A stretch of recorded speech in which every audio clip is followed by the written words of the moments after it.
The computer industry has given rise to dozens of charismatic personalities who have managed to create something revolutionary and earn an incredible amount of money from it. If there were a rating of such people, then the first number would belong to Bill Gates, the second to Steve Jobs. But the third place, despite the large number of applicants, deserves the little-known businessman billionaire Elon Musk in our latitudes. Why? Because the money earned on computer technology, he invested in projects that can change our world more than it was changed by Microsoft and iPhones combined. Forbes estimates Musk's net worth at $2.4 billion. Musk is not only a businessman, but also an engineer. He is personally involved in the design of electric vehicles and spacecraft. In his free time, he drives expensive cars, marries sexy British actresses, and becomes the prototype for Robert Downey Jr.'s character in Iron Man. In all respects, Musk is more like a comic book character than a real person. Nevertheless, behind the media image of a superhero lies one of the most successful serial businessmen in the world. Musk became the second entrepreneur in Silicon Valley history to launch 3 companies worth more than $1 billion: PayPal, SpaceX, and Tesla. The first was Jim Clark. What's more, in an era when the best minds in the world are figuring out how to get people to click on ads, Musk has devoted himself to space and alternative energy. He plays by some other rules and does it extremely successfully. How does he do it? Elon Musk was born on June 28, 1971 in South Africa. His family was mixed. Father, South African, was an engineer, and the mother, Canadian, is a nutritionist. Musk grew up in South Africa. At the age of 10, he got his first computer. Elon immediately showed an interest in programming, which he taught himself. At the age of 12, he made $500 by selling Blaster, a Space Invader-style shooter that he himself had programmed. Biographies of famous people usually contain episodes in which the hero says to himself, "Yes, I will do it," which later leads him to a resounding success. In the biography of Elon Musk, there were at least 2 such episodes. Musk made his first decision at the age of 17. After graduating from school in Pretoria, he decided to leave home and, without the support of his parents, immigrate from South Africa to the United States. But Elon did not immediately get to the USA. In 1989, he moved to Canada to live with his mother's relatives. Having received citizenship, Elon Musk goes to Montreal, where at first, he agrees to any job and balances on the brink of poverty for almost a year. Soon he enters the Queen's University in Ontario, where he meets the future mother of his 5 sons, twins and triplets, Justine. There he studied for 2 years, after which his dream came true in 1992. Musk went to the United States. He moved to America, receiving a scholarship to study at the University of Pennsylvania. The following year, he received a bachelor's degree in business, but decided to stay at the university for 1 more year to complete his bachelor's degree in physics. When Elon Musk began to have teenage depression, he began to actively absorb philosophical and religious literature. But the most valuable lessons, he says, he ultimately learned from Douglas Adams' book, The Hitchhiker's Guide to the Galaxy. "She taught me that the hardest part is coming up with the right questions.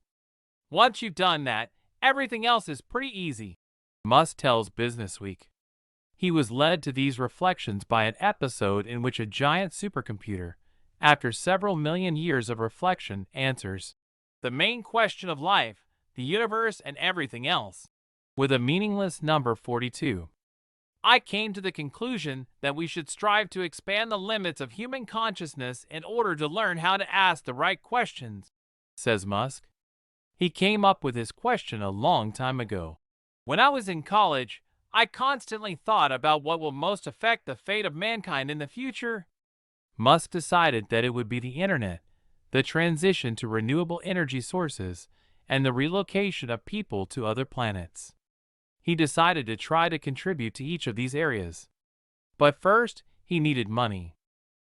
The second, most important and fateful decision in his life, Elon Musk made in the summer of 1995.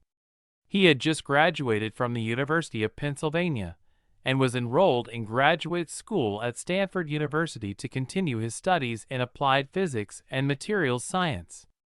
However, after just 2 days, he left science and, instead of developing capacitors, together with his brother Kimball, while in the capital of Silicon Valley, Palo Alto, he created his first computer company, Zip2. I worked from morning to night.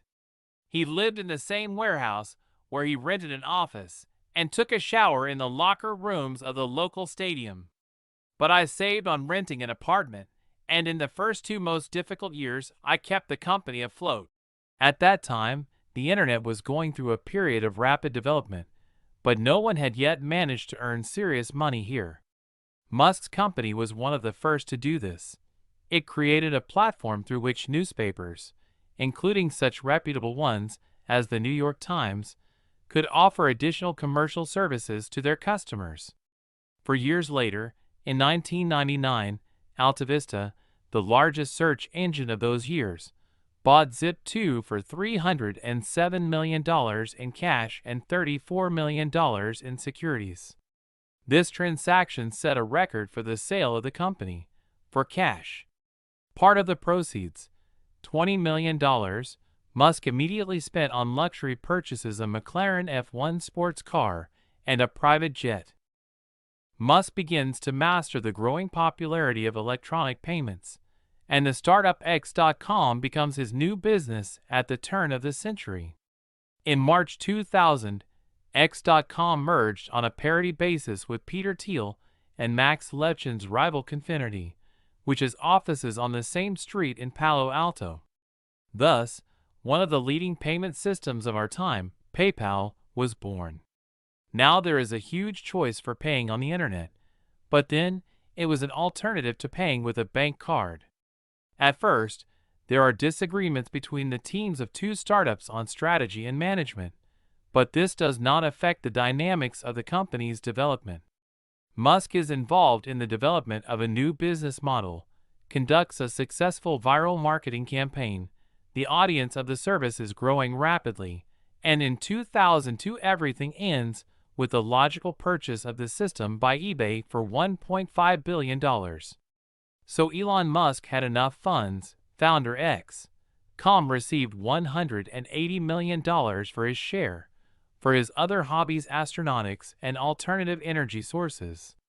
We can say that on this he said goodbye to the internet.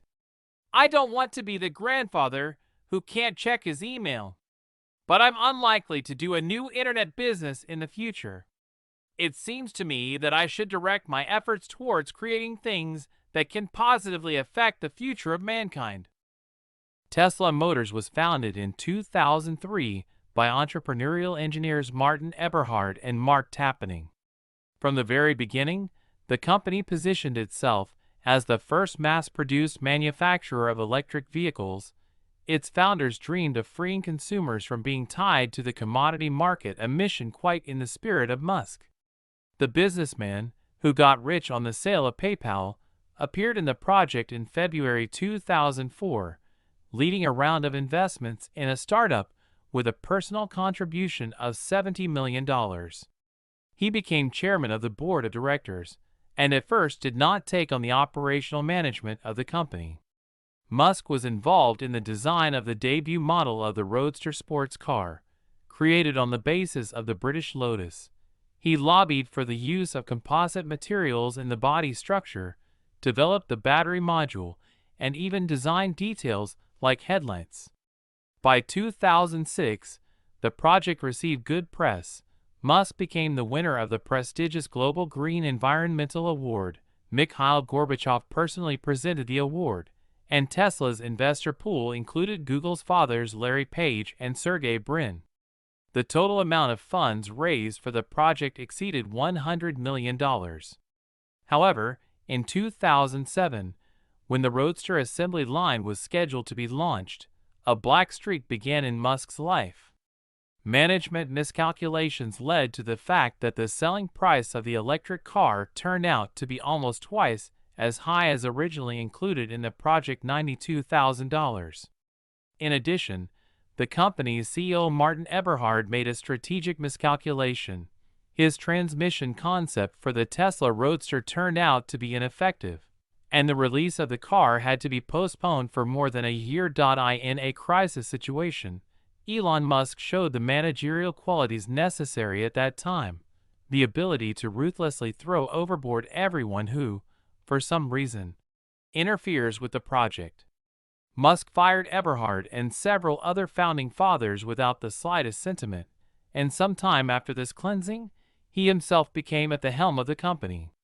Eberhard sued him, but the case was settled out of court, and so effectively that almost no details of the conflict were leaked to the public. On the threshold of the crisis, Elon Musk continued to vigorously cut the bones, lay off employees, demand price cuts from suppliers, close offices, etc. The Roadster eventually saw the light of day in 2008 with a marginal, less than $20,000, price increase on the bill. At the most difficult moment, in parallel, the businessman began a high-profile divorce proceedings with his wife Justine, who did not skimp on criticism of the father of her 5 sons in media interviews and a personal blog for lack of attention and domestic tyranny. Musk invested his last savings of $20 million in Tesla. He raised funds from Dell's $120 million takeover of software developer Everdream, of which Musk was a shareholder, sold his beloved McLaren F1 to save the project, and still saved the automaker from bankruptcy. He even gave customers personal money-back guarantees if the initiative failed. Soon things began to improve, which was especially impressive against the backdrop of a stagnating traditional auto industry. The German concern Daimler invested $50 million in Tesla. The U.S. Department of Energy authorized the inclusion of the project in the pool of innovative transport companies recipients of a preferential interest-bearing loan. Tesla received almost $500 million from the state. Subsequently, skeptics criticized the authorities for the decision to support Musk's company, whose products are still focused exclusively on wealthy buyers.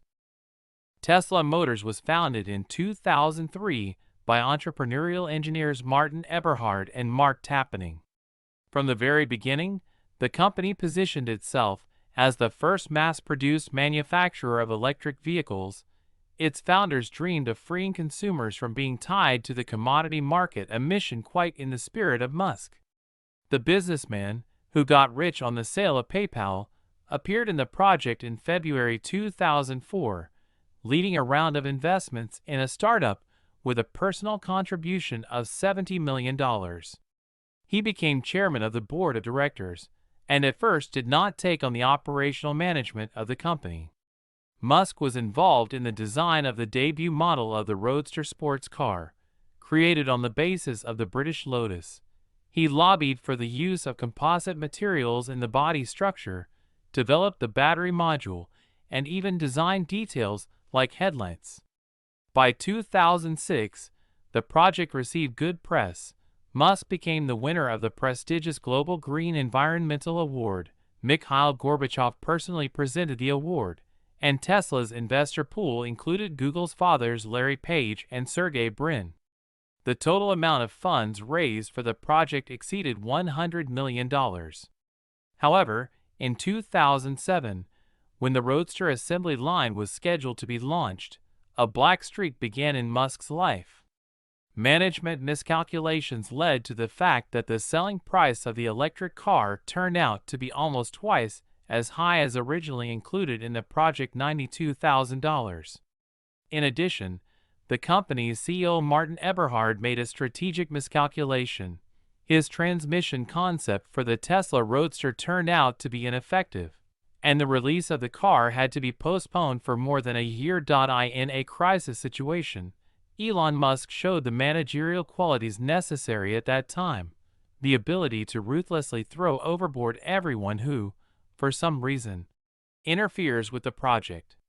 Musk fired Eberhard and several other founding fathers without the slightest sentiment, and some time after this cleansing, he himself became at the helm of the company.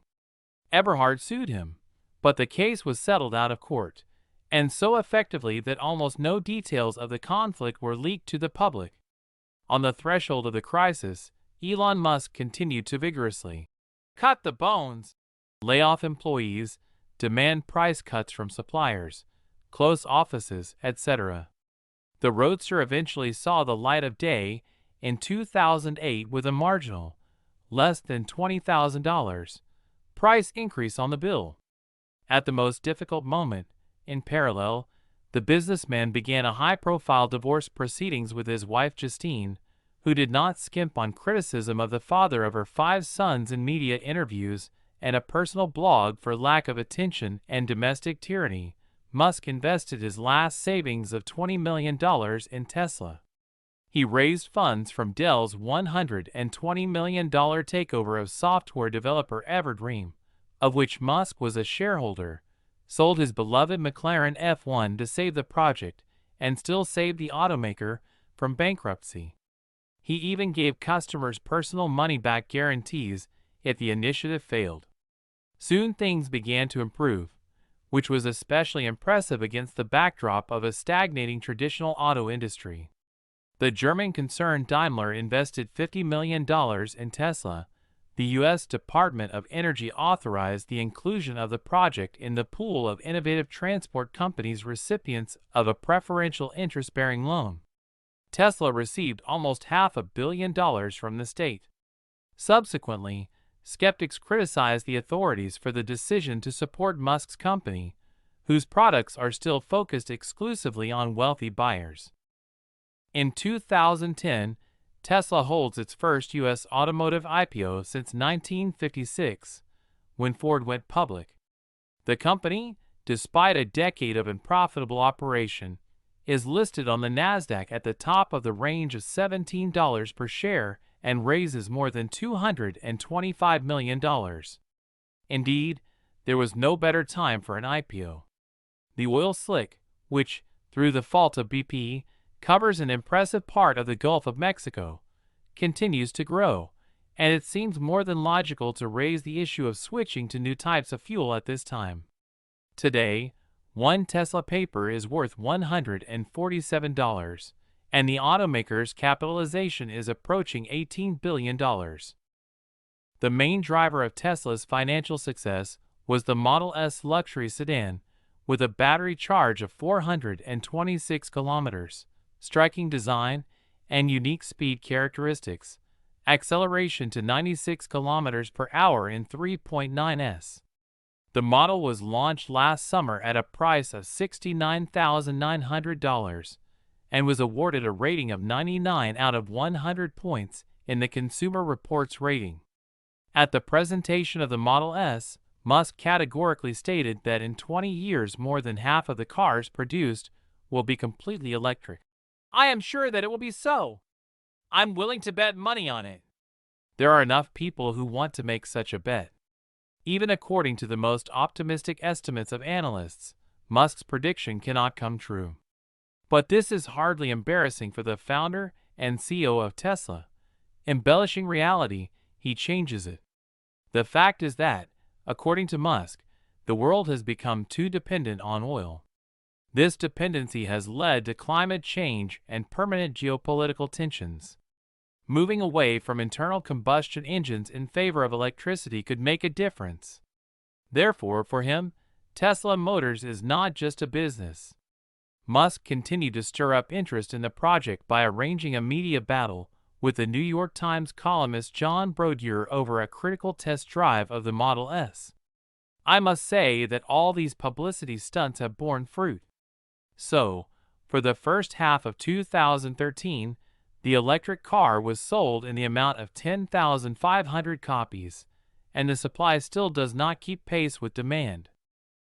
The next model was planned the release of the Model X crossover and the rapid development of the supercharger charging station network. Tesla plans to plug high-traffic arteries across the U.S. with power outlets and expand overseas in 2014. technology provider SolarCity isn't exactly Musk's project by formal criteria. In this startup, he invested $10 million in 2003, proceeds from the sale of PayPal. The founders of the project are the businessmen's cousins Lyndon and Peter Rave. SolarCity is installing modular private solar power plants with a capacity of several kilowatts, an ideal solution for households and small organizations. At the same time, the company does not sell the product, but gives it to customers on a long-term lease with a horizon of 20 years. The buyer pays not for the plant itself, but only for the energy it generates. The deals are financed by third-party lenders, Google, for example, who receive tax breaks for supporting the green economy. In May-June 2008, photovoltaic installations were set up to provide power to eBay's servers and office, as well as to British Motors. Also in 2008, the company began releasing software that promotes more rational use of electricity in residential buildings, thanks to which end consumers began to pay less for electricity, and the load on the networks decreased. The SolarCity concept is economical, environmentally friendly, and absolutely consistent with Musk's principles. The company, in particular, builds batteries for Tesla electric car charging stations. The project already consists of several dozen service centers in the United States and is in high demand among energy consumers. People sign up for home solar stations several months in advance. However, leadership in the industry does not save SolarCity from criticism. Solar power will never become an effective business model, and the segment is too competitive to keep an acceptable price ceiling, skeptics argue. However, since the IPO in December 2012, SolarCity's share price has jumped from $8 to $38 and reached $52 at its peak in May. Musk remains the main shareholder of the company, the capitalization of which is approaching $3 billion. It is his confidence in the prospects of the project that analysts call the main factor in the phenomenal market success of the company, which is still operating at a loss, $23.9 million in the second quarter of 2013. If the founder of SpaceX and Tesla is betting on a technology, then it has a really good chance to shoot. A phenomenon on Wall Street has already been dubbed the Musk effect. Elon Musk thought about creating a rocket company at the turn of the century. He was seized by the ambitious idea to create a platform for multiple trips of man to other planets. The closest point should be Mars, the inventor decided. I was fascinated by the prospect of colonizing Mars and became a founding member of the Mars Oasis project.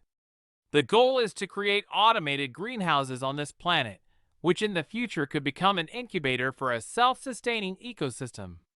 And everything was fine, if not for the huge cost of delivering greenhouses to Mars.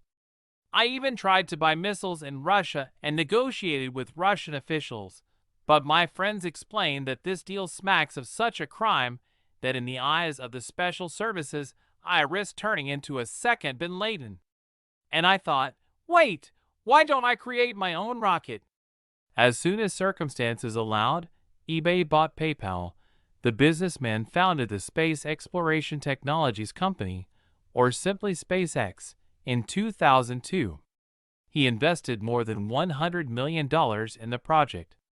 The cost of proposals on the market from $15 million for a rocket in Russia to $65 million in the United States, the businessman considered overpriced. According to his calculations, it turned out that, in aggregate, all the parts needed to build a space carrier cost only 2% of the launch price in the States. This angered Musk. He saw the root of the problem in the bureaucratization of the space industry, the low competitiveness of large corporations, and their lobbying efforts to prevent new players from entering the market. Musk was sure that the cost of creating and launching rockets could be reduced tenfold. But first, he needed to reformulate the purpose of spaceflight. The main mission of SpaceX, says Musk, is not the delivery of astronauts and cargo into orbit, but the colonization of other planets. If you want to relocate a part of humanity from Earth to some satellite of Jupiter, you, damn it, have to figure out a way to do it economically. SpaceX begins designing the Falcon 1 rocket. The development takes 4 years and hundreds of millions of dollars of private investment. Musk's former business partner Peter Thiel was one of the first to support Musk's project, and Musk retained 2/3 of SpaceX's shares. As a result, the rocket and 3 types of liquid engines Merlin, Kestrel, and Draco were created from scratch without any government intervention. In 2006, NASA drew attention to SpaceX. The agency first entered into several contracts with the company for test launches of the Falcon 1. My goal is to create not just a rocket, but a reliable rocket and at an affordable price. I have been warned many times that if you reduce costs, then reliability also decreases. In my opinion, this is fundamentally wrong. Here is a sports Ferrari. This is a very expensive car, but most likely the Ferrari will break down on the very first dirt road. On the contrary, the cheapest Honda can work reliably for several years, and you will be sure that its wheel will not fall off in the first ditch. The same with rockets. The main thing is not to rush. At the same time, the first 3 launches in 2006 to 2008 turned out to be failures. The third ended in an incident at all the ashes of the performer of the role of Scotty in the cult sci-fi series Star Trek. James Dwayne were buried by the rocket in the ocean depths instead of space. On the 4th attempt, the rocket launches successfully. It costs $7 million. On the 5th, it sends a Malaysian satellite into orbit. Impressed, NASA awards SpaceX a $1.6 billion contract for 12 missions to send cargo to the ISS. The company updates its flagship product, and the upgraded Falcon 9 first simply launches a SpaceX-developed Dragon truck into orbit, and on May 22, 2012, the first in the history of private space sends a ship to the ISS. In October, Dragon successfully delivered half a ton of payload to the station, and in the future it should accommodate crews of 7 astronauts. The total package of orders from government and commercial structures for 50 SpaceX rocket launches today is about $4 billion. According to a conservative estimate, the company's value is about $2.5 billion. But Musk is in no rush to go public. For him, all the achievements of SpaceX are just preparation for the realization of the main dream, an expedition to Mars. Until the end of his life, the billionaire wants to become a pioneer colonizer of the Red Planet. To do this, within the framework of SpaceX, the development of the Mars Colonial Transporter (MCP) project is underway. Musk's engineers are working on innovative rocket engines and spacecraft to get people from Earth to Mars. A Falcon could be a vertical landing Grasshopper rocket, and a second-generation Dragon is already technically capable of reaching Mars, Musk says. According to the 42-year-old businessman, in 10 to 20 years, fantasy can become reality.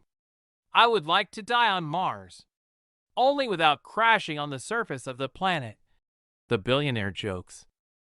Musk first shared his plans for creating the loop with reporters in September 2012. Then, he did not give the technical specifications of the project, limiting himself to the vague term, 5th mode of transport, after the railway, aviation, motor transport, and shipping. It will be something that will never crash, will be at least twice as fast as an airplane, will be powered by solar energy, and set off on a journey not on schedule, but exactly at the moment you need it, the businessman said in an interview with Bloomberg.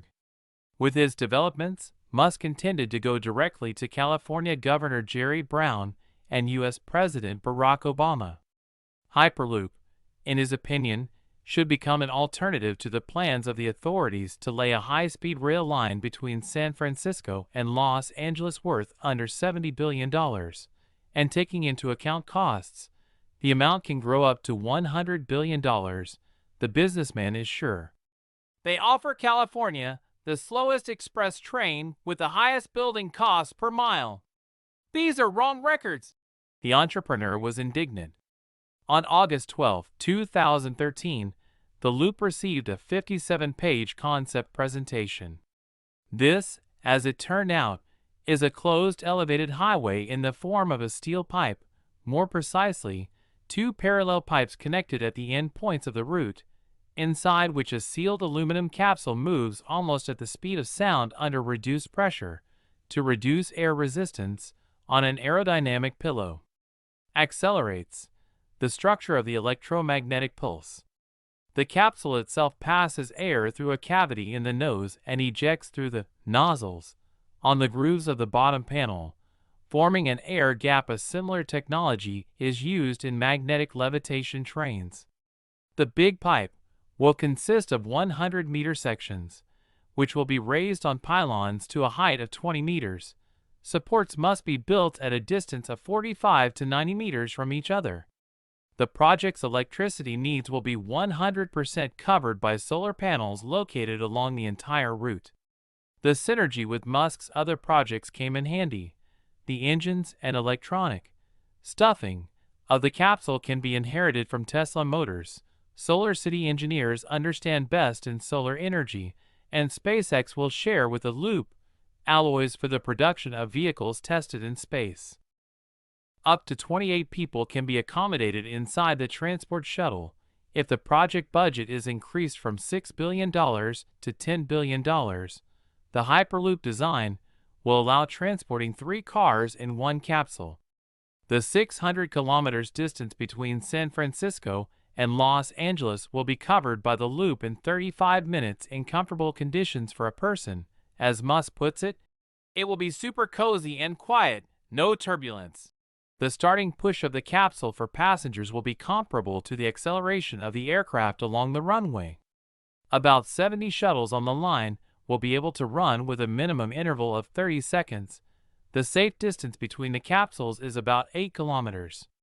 Investments should pay off in 20 years, subject to the cost of a ticket for innovative transport of $20 and the transportation of 7.4 million passengers in each direction during this period. The first Loop will roughly repeat the route of California's Interstate 5 highway. Musk promises passengers an unprecedented level of safety. Hyperloop will not fall from the sky and will not go off the rails, the inventor assured. Engineers from the project team took into account the possibility of emergency braking in the event of a depressurization of the capsule, and even proposed bridge-building anti-seismic solutions in the design of the pylons to level the risk of destruction by an earthquake. The Loop will become a rational solution for large cities located at a distance of no more than 1,500 kilometers from each other. Aviation is more suitable for long distances, the inventor believes. Musk warned that he himself is not yet ready to devote enough time to the Loop. It's already damn hard for him to manage SpaceX, Tesla, and SpaceX at the same time, although in any case he remains an investor and agrees to finance the creation of a prototype. The entrepreneur, on open-source terms, allowed all the engineering research of his team to be brought to mind by any enthusiasts, guaranteeing all possible support.